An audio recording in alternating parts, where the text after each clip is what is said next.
Mesdames et messieurs, chers amis du football ici au Niger, permettez-moi de commencer par vous exprimer mon bonheur d'être ici au Niger, d'être ici chez moi. Pelé l'a dit, tu es chez toi? Oui, je me sens chez moi. Je me sens chez moi parce que j'ai passé hier une magnifique journée. Ce matin, on a joué au football avec des amis ici à côté. On a passé une belle journée. On a passé une belle journée de football, de bonheur, avec un regard sur l'avenir qui me fait espérer beaucoup de belles choses pour le futur du football et de la nation nigérienne. Alors, effectivement, j'ai été élu il y a 1 année et 2 jours, pour être très précis, à la présidence de la FIFA, dans un moment de crise très dure, probablement la crise la plus difficile que la FIFA a vécue.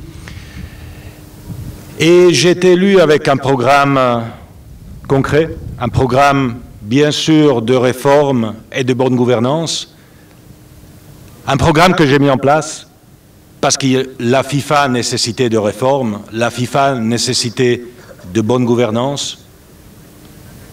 Et on travaille aujourd'hui tous les jours en suivant ces critères-là. Mais un programme aussi, mon programme de campagne que j'ai mis en place, un programme dédié au football. Parce que la FIFA, et ça peut-être c'est un problème effectivement de certaines instances footballistiques, a perdu un petit peu de vue la vraie mission qu'on doit avoir, qui est celle de développer le football dans le monde. C'est notre mission, c'est notre tâche, on doit se concentrer sur le football, et c'est pour ça que le football devait revenir à la FIFA, et la FIFA devait retourner au football, au cœur du football. Et en voyageant pendant ma campagne en Afrique, ça a été mentionné tout à l'heure, j'ai commencé ma campagne électorale au Caire, j'ai fini ma campagne électorale à Cape Town, en Afrique du Sud, et j'ai visité plusieurs pays. En voyageant en Afrique, je me suis dit, mais il faut faire quelque chose de spécial pour ce continent. Parce qu'il y a une vraie passion pour le football. On voit et on le sent ici au Niger, le cœur du peuple bat pour le football. Et ça, c'est magnifique. Et il faut le soutenir. Et alors, j'ai dessiné mon programme, mon manifeste, mon programme de campagne, en prévoyant des aspects spécifiques aussi pour l'Afrique. Et aujourd'hui, 1 année après, 1 année et 2 jours après, je peux vous dire que j'ai mis en place, avec l'aide de vous tous et de tous mes collègues à la FIFA, les points qui ont été à la base de ce programme. Parce que j'ai la mauvaise habitude de respecter les promesses que je fais. Quand je dis quelque chose, je le fais, ou en tout cas j'essaye de tout faire pour remplir ces promesses. J'avais promis à Pelé que j'allais venir au Niger. Je suis un homme de parole, je suis là.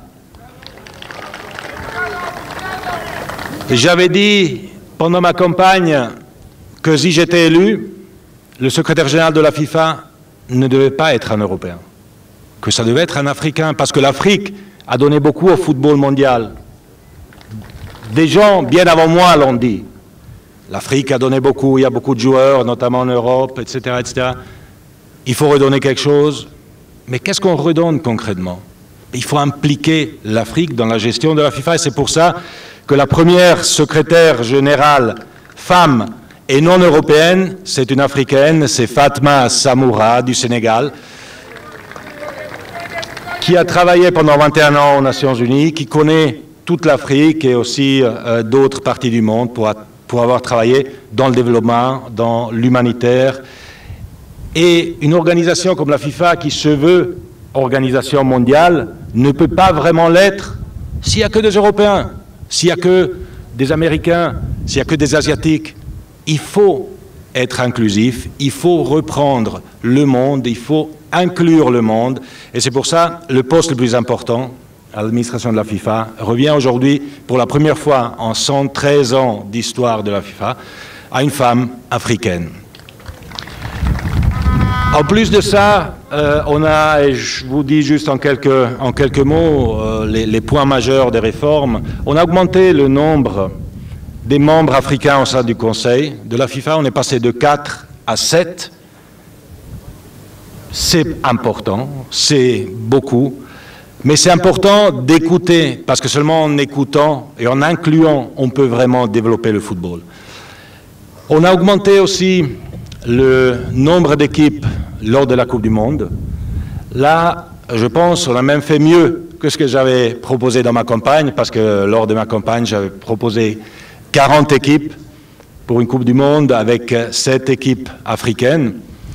Aujourd'hui, on a pris la décision, on l'a prise le 10 janvier dernier, et à partir de 2026, il y aura 48 équipes au lieu de 32, donc 16 équipes de plus, dont on va voir 9, 10, et on verra combien d'équipes africaines. Ça, c'est pas encore déterminé, mais certainement, c'est plus que 5 et même plus que 7. Mais l'Afrique, certainement, le mérite, le monde le mérite, d'avoir plus d'équipes participantes. Parce que pas seulement on aura 16 pays dans le monde qui participeront à la phase finale de la Coupe du Monde, mais beaucoup plus de pays qui peuvent rêver de participer. Et pour un peuple, pour un pays, pour un continent, pour une région, c'est important de pouvoir rêver. Et aujourd'hui, on donne ce rêve au monde entier de pouvoir investir dans des centres comme celui-ci, dans des hôtels comme celui-ci, dans des infrastructures comme celles qu'on a vues dans la vidéo, pour pouvoir rêver de participer à la Coupe du Monde d'ici 9 ans.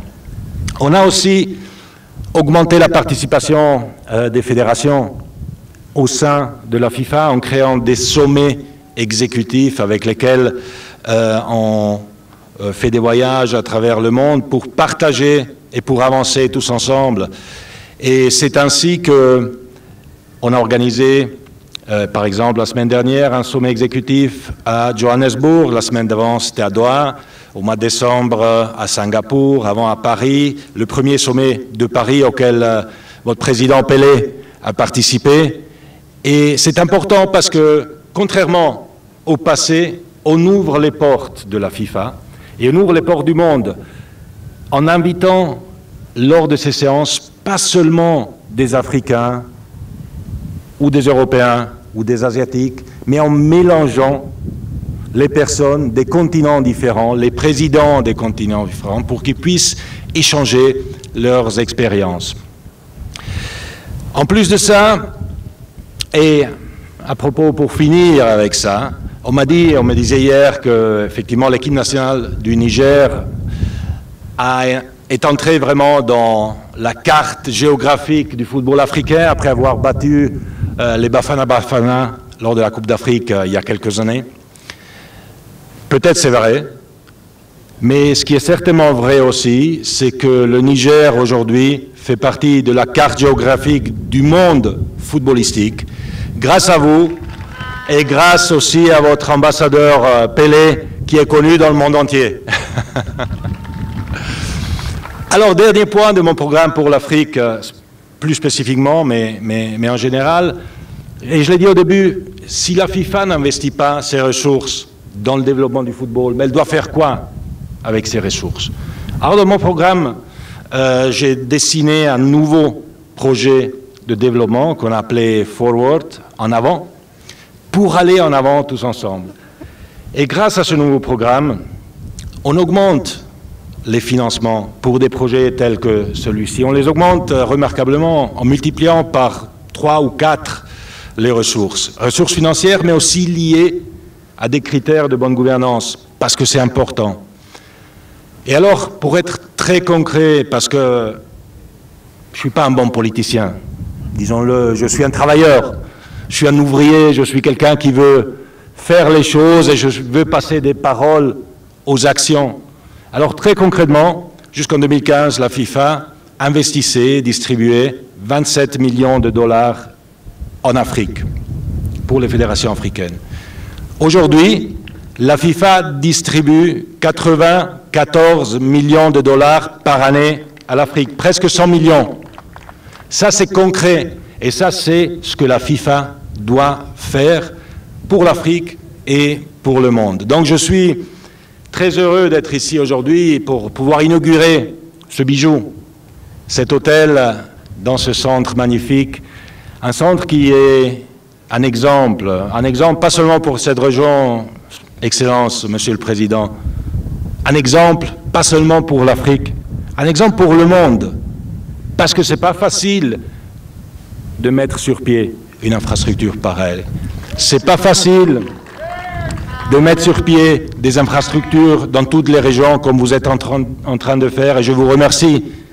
Parce que c'est important bien sûr pour le football, mais c'est important aussi pour la population. Parce qu'avec le football, on peut donner un sourire, on peut donner un peu de bonheur, on peut donner un peu de joie. On s'est amusé comme des gamins ce matin. Si quelqu'un nous a filmés, on était nuls, tous plus ou moins, avec le ballon, mais on s'est éclaté, disons-le.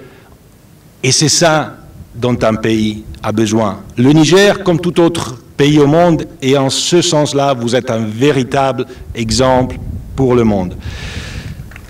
En entrant ici ce matin, j'ai lu dans cette affiche du Centre technique national, de l'autre côté, il y a 3 mots.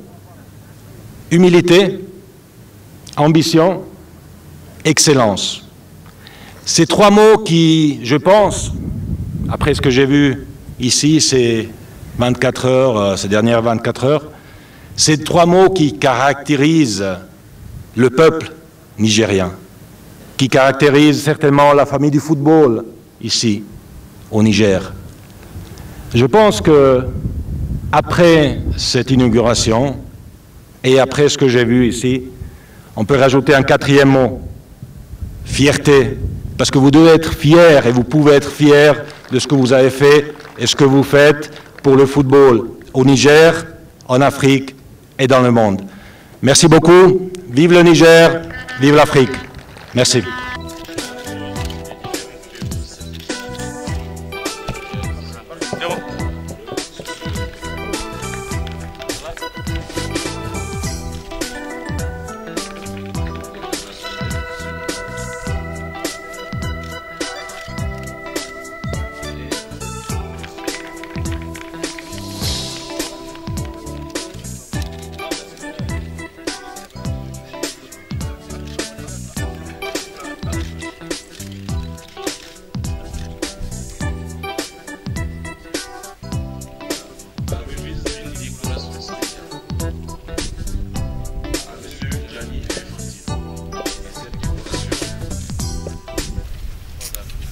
De la République, nous vous faisons commandeur de l'ordre du mérite du Niger.